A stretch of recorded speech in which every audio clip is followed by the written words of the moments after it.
how to find and view your phone restart history on the Samsung Galaxy S24 series. First, tap on the home button to return back to the home screen. Now on the home screen, swipe up to go into the app screen. And in here, tap on the Samsung folder.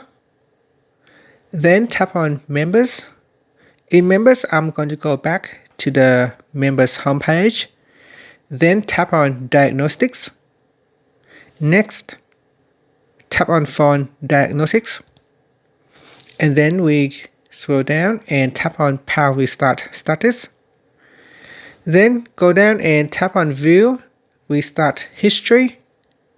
In here, you will be able to view a history list of all your phone restart. And in here, if you have a status, restart after battery discharge. So all of them are restart after battery discharge, except for 2 records where it shows Android restart for Android recovery. And that's it. So hopefully in here, one of the records will indicate why your phone restarted. Finally, tap on the home button to go back to the home screen. Thank you for watching this video. Please like and subscribe to my channel for more videos.